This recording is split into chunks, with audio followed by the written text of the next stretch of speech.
Good evening, YouTube viewers,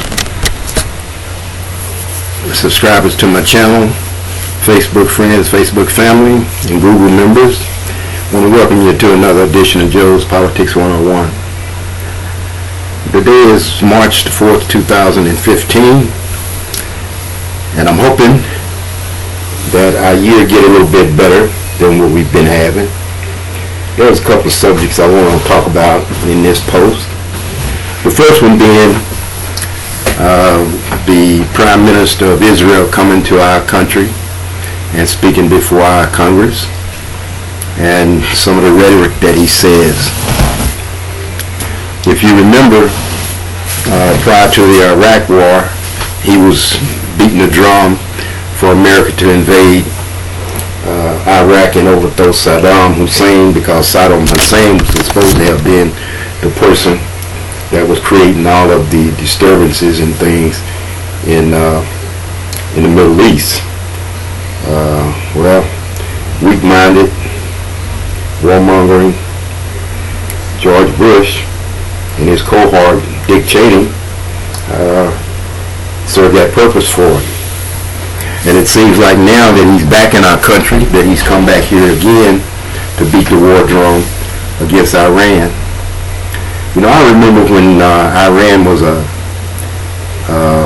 ally of ours. I hadn't really looked into this history to refresh myself on it, but back when they had the Shah, we had military advisors and people working on aircraft over there and all kind of different things, until this guy, the Ayatollah Khomeini, got revamped and got the Muslim activity going again, and overthrew the Shah of Iran. You know, there's a lot of history back there in the Persian Gulf. These different leaders and these religious zealots that goes on. But the main thing is that Benjamin Netanyahu come here and he talks about war. He undermines the ability of the United States of America to negotiate a decent and fair nuclear program with Iran. Take exception to that, even though, you know, they are our allies. I don't think he should be interfering in what our nation is doing, at least while we're trying to protect his nation. Because we have such a large Jewish population in our country, we're number one ally to them. You know, we do anything and everything that we can possibly do for the nation of Israel. There's no doubt in my mind about it. Shouldn't be any doubt in anybody's mind about it. But that's how we're treated by most of our allies.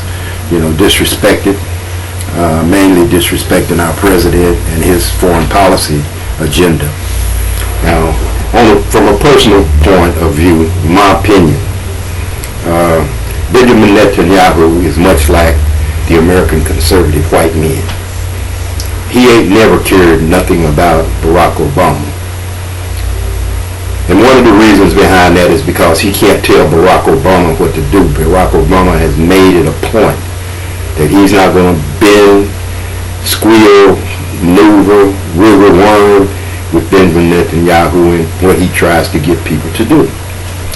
And it seems like he wants to go to war just specifically with Iran. We don't need to be involved in another war in the Middle East. We've had enough of that crap over there in the Middle East. You know, when they talk about engagement with Iran, you know, when you don't talk to people and you display a hate for people, you're never going to accomplish anything. There has to be some type of dialogue between people who are at conflict with each other. Now, if you choose not to have a dialogue with someone, then you're allowing a sore to fester and get infected and become virtually uncontrollable and out of hand, to a point to where it's going to kill one or the other. If you don't put a patch on it, you don't put some medication to it, it's going to kill you. It's just going to do that to you. And that's the bottom line. So Benjamin Netanyahu coming here and talking up war is basically what he was doing. I think the American people should think about that and not beat the war drums to go to war with Iran. You know, much of the Muslim country, Muslim world over there, that's what they're trying to do. They drew us into Iraq, they drew us into Afghanistan. Now they're trying to draw us into the rest of the world, rest of the Middle East, with wars. It's not going to do anything but create another world war, and we don't need it. And all of the people that's beating these war drums, you know, I have to say that Benjamin Netanyahu was in his military over there, and he has served in some of the wars that they've had between Egypt,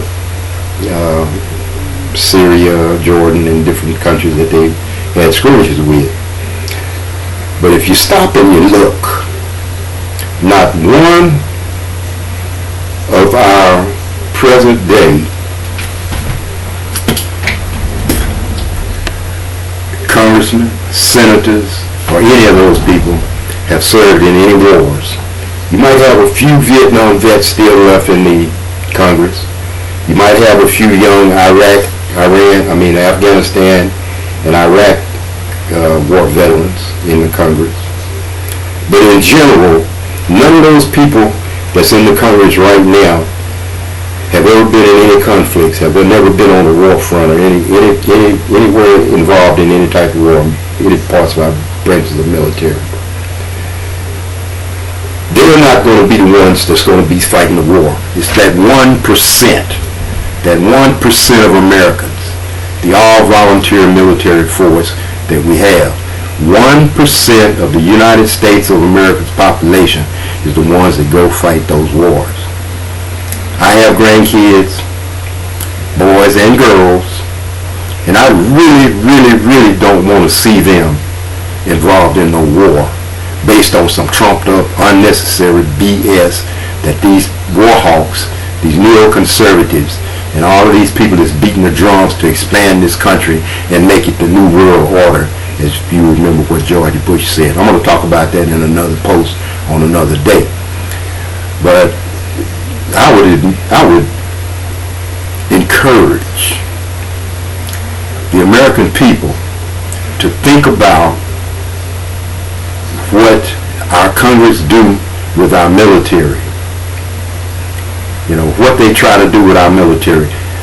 Thank God that we have a president right now that's resisting as much of this war hawk stuff as he possibly get.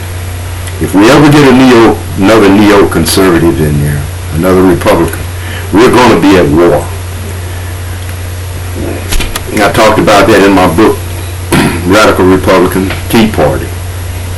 You know, and I made a statement in there that if the Republicans gain control of the House of Representatives and the Senate, we're going to see politics like we've never seen them before, and our nation will never, ever be the same. Thank you for viewing this YouTube post. God bless you. God bless America. Ciao.